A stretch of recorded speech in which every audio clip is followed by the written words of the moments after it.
Washington, D.C., I'm Blake Newman. And I'm Brie Ripley. And this is the Agile Podcast, where we explore the stories and people behind Agile web solutions. And during the first season of this podcast, we're talking all about Drupal. Specifically, migrating out of Drupal 7, which has been around for almost a decade. It's reaching its end of life in 2022. But you should probably start moving out of Drupal 7 as soon as possible, because wherever you're moving, with a few exceptions, you'll essentially have to rebuild everything on your site from scratch. And we've gone through where to migrate, and how to staff the migration effort. Today, we'll talk about estimating how much time and money a migration will take. And we're going to break it down into two categories, time and money. So Brie, what do you want to talk about first? Well, not money. Not your favorite subject, so... Not my favorite subject, so let's do time. Okay, all right. So when we're thinking about the time it'll take to do a migration... And just so we're clear, time is the indefinite continued progress of existence and events that occur in an apparently inversible succession from the past through the present into the future. Are you being facetious? Yes. Okay, thought so. Well, okay, time. It takes time to understand the size and complexity of your project. Time to put together the justification for the use of funds. Time to get approval from your finance department. Time to put out a procurement plan. Time to hire and onboard the contractors. A lot of time. And I'm just getting started. I haven't even mentioned or broken down the actual steps of migrating a website out of Drupal 7. And Brie, you're about to embark on a Drupal 7 migration at your own job. What does the timeline look like for you? Well, right now it looks like forever, possibly. Oh my gosh. But more realistically, something around like 12 to 18 months. That's a pretty sizable effort then. So Brie, are you familiar with the concept of known knowns, known unknowns, and unknown unknowns? This millennial is not. Well, I guess you didn't grow up during the Donald Rumsfeld day. That is true. That is true. Yeah, if I'd only knew what I was getting myself into when I started this podcast, that's like a known unknown. Right. Well, the idea applies when we're thinking about the time it takes to do a D7 migration. There are known knowns, things like how large your site is, how much custom code you have. Bigger site, more custom code, more functionality. Those things are going to take more time. If you're running a smaller site, maybe something you just stood up out of the box with a few contrib modules, that probably won't take too much time. Okay, so what about the known unknowns? These are the things that we know will likely cause problems, so we know they're coming, but we don't know exactly what they are. For example, contributed modules that aren't quite mature enough, and people wanting to make changes and improvements along the way. You know they're going to want to make changes, you just don't know what changes they're going to want. Got it. And finally, the unknown unknowns, the ones that we don't know. And that's pretty much anything you don't even know is a problem yet. It's just one big surprise waiting to happen. Okay, so do you have an example? Sure. It could be something really vague, like the importance of your website to your mission. For example, a bunch of Vagelina developers are working on a migration from D7 for a big government agency. Shefali's managing that project, and a little while ago, I was interviewing her. So Shefali, really, how you doing? I'm doing very well. Okay. Super believable. Right. So I asked Shefali about this migration that she's managing. And one thing, there's a bleep in this clip, and it's not because Shefali swears. We're just muting out the name of the client. I'm exhausted. Do we really have to talk about it before we start this podcast? If you don't want to, you don't have to. No. I could just give you. It's more of the same. So still hectic, still facing the same issues. I'm still on Drupal 7 side of things. I want to wrap it up, and there are issues cropping every now and then. So still on the other side of the aisle. So you're still spending a good majority, like 80% of your time on D7? 90, yes. This is a migration to Drupal 8, but Shefali is spending most of her time still working on the D7 site. For many large organizations, their website's not static. It's constantly changing. Stakeholders are always asking for new things. So instead of focusing on rebuilding the D7 site into D8, you have to pull your developers off the D8 team to satisfy the needs of the D7 site. After developers wrap up and start to focus again on D8, yet another change request comes in for D7. They're still making all these changes at the D7 site while trying to move on to the next version of Drupal. Which is time consuming, right? Anything that you add to a D7 site that is migrating to D8 will have to be built twice. Once in D7 for immediate functionality, and again in D8 for the future site. But for the organization like the one Shefali's working on, they have a real mission, and the website is part of that mission, which means they can't stop working on the site while they migrate to Drupal 8 or 9. For Shefali, that means Whenever we size the project, we should take into account that there would be dedicated resources to the operation of and maintenance of Drupal 7 while we work on the Drupal 8 migration or Drupal 9 migration. And that should be budgeted in the time it takes to migrate. But you don't know that before you start. right. Shefali says that her team is only about 30% done with this migration, and it'll probably take a year to do. A textbook example of unknown unknowns. Exactly. These requests come up at random and are dependent on the client. But if you use the Agile methodology... Here we go. Yep, here we go, Agile. If your client is in on the process as developers are rapidly prototyping, then they're in the know about this stuff.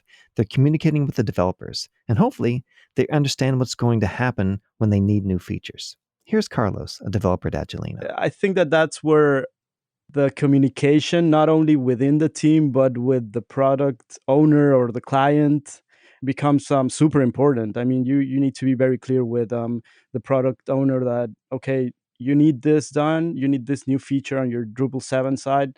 That's fine. We can manage to divide the team and make it happen and try to keep the migration going, but it's going to impact your deadlines. And being upfront with communication is really important for me. When I look for people to contract things out, I want someone who is not too technical, but can give me updates and keep me in the loop about changes to the site.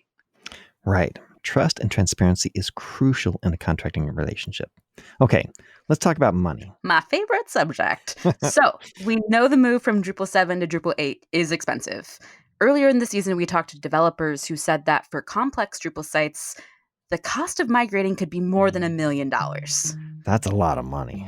For many people, that's a shocking amount of money. Yeah, a shocking amount of money. And Blake, as you know, I am involved in my organization's website, and we run Drupal 7 right now.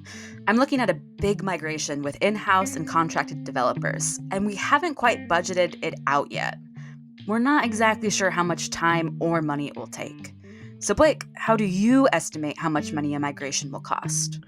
Well, I always tell clients to take the amount of money you invested the last time you redesigned or redeveloped the site.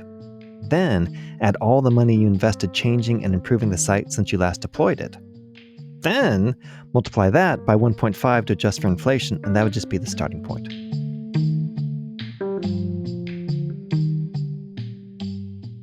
For example, if you paid, say, $500,000 to rebuild your site 7 years ago, and then you spent $50,000 per year for the past 7 years maintaining it, well, you've got about $850,000 into it so far. Multiply that by 1.5, and you get about 1.25 million. And that's just the starting point. Okay, so that's a lot of money. And from the client side of things, I'm sure there's some sticker shock. Yeah.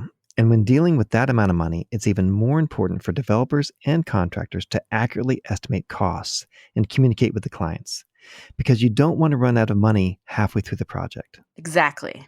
Even though it's a lot, it's better to know what a migration costs up front so I can budget for it. There's nothing I hate more than hidden costs.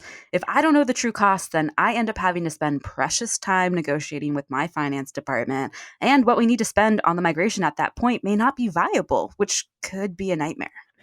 I can see why that's important. Jen Lampton runs her own small Drupal shop, and she says that it's impossible to know exactly how much a migration will cost because every site is different. What I would say is it's probably going to cost you 1.5 times to 2 times as much as you've spent on it to move it to Drupal 8. Jen is also one of the people behind Backdrop CMS, a fork of the Drupal 7 code. So she adds, in terms of moving it to Backdrop, I would say it would probably cost 25 to 50% of what you spent on it. So if you move from Drupal 7 to Backdrop, you're saving a lot of money because all you really have to do is pay for the actual content migration, not rebuilding the theme or functionality. This is because Backdrop is a clone of Drupal 7. But if you're going from Drupal 7 to D8 or D9, or perhaps WordPress, well, you basically have to rebuild the entire site, and that's a huge effort. And we have a whole episode on Backdrop CMS. Go back and listen to it if you want to learn more about that. But back to estimating. Right. Estimating is a very difficult exercise because in order to estimate, you basically have to have past performance data. If you've never migrated a site from D7 to D8 before, then you've got no past performance data. Even if you have done a D7 migration before, every website is different.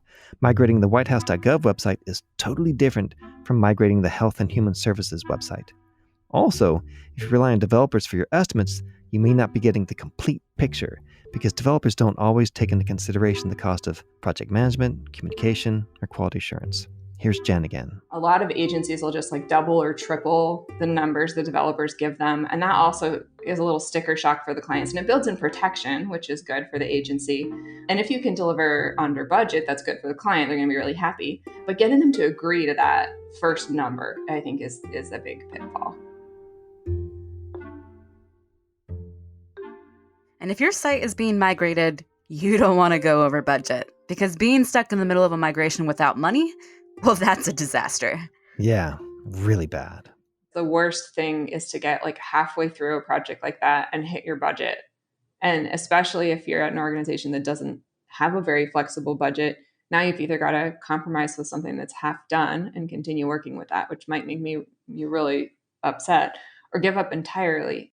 Jen says that one of the most distressing things she's ever seen, at least in terms of Drupal migrations, was an organization that ran out of money in the middle of a migration. One of the saddest things I witnessed recently was a project that committed to moving to Drupal 8 and then halfway through ran out of their budget and ended up having to launch their like alpha site on a completely different platform. That was something they started before they started the move to Drupal 8. I would really recommend that people do all of the necessary research ahead of time before they jump in. Oh boy, so that's really bad. But what else could happen if someone doesn't finish a migration? Well, I guess you just revert to the D7 site and cross your fingers that it doesn't crash or get hacked. But again, remember that Drupal 8 and 9 are supposedly future-proof. Since they're built on Symfony, the future upgrade should be easier on the budget. It's just that the initial move to D8 or D9 is going to take some time and be expensive. And you could also think of this as a long-term investment. Right. Hopefully with wherever you move, it'll better suit your organization's needs. We'll get into this more in the next episode, but a migration is a good time for rebranding or changing things about your website. Both of those fall under the umbrella of making improvements that would already require an investment. I spoke with Tim Lennon, the Chief Technology Officer of Drupal. Even he acknowledged that it's a big move to D8 or D9 from Drupal 7. It's hard to look at the Drupal 7 to 8, 9 beyond upgrade and think, oh, this is just going to be easy, because it's not necessarily. Tim says that moving to D8 and D9 is about upgrading your site. D7's core is from 2011, so this move is making your site more modern. And there are a number of technical improvements. The software leverages object-oriented programming. Oop! Right, object-oriented programming. Oop. There are a number of improvements in D8 and D9. In some ways, you do have to think about it more like a replatforming than you do just an upgrade, and that's what gives people so much pause. I know that's part of what makes it so difficult, but there's so much value in the feature set that was enabled by the architectural changes in Drupal 8, by the development model changes that mean that we get new features every 6 months instead of years and years in between that happened towards the end of the 7 cycle. Being on board that train with 8 and beyond is so worth it.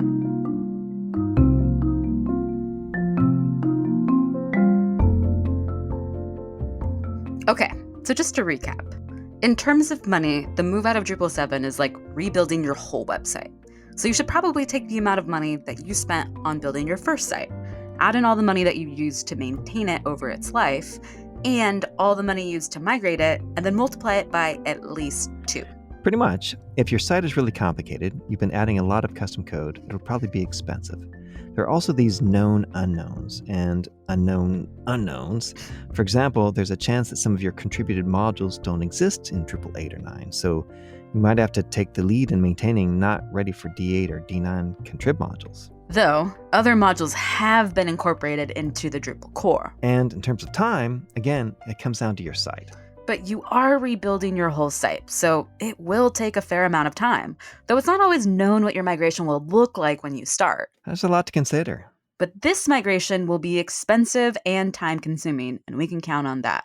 Unless, as Jen says, you're moving over to Backdrop CMS. But, as we mentioned in our episode about Backdrop, you might need the ambitious experience that you can only get with a Drupal 8 or 9 site. Well, next week, we're going to talk about pitfalls you might encounter while migrating and ways to improve your site through a migration. So smash that subscribe button on the Agile Podcast on Apple Podcasts or wherever you get your podcasts.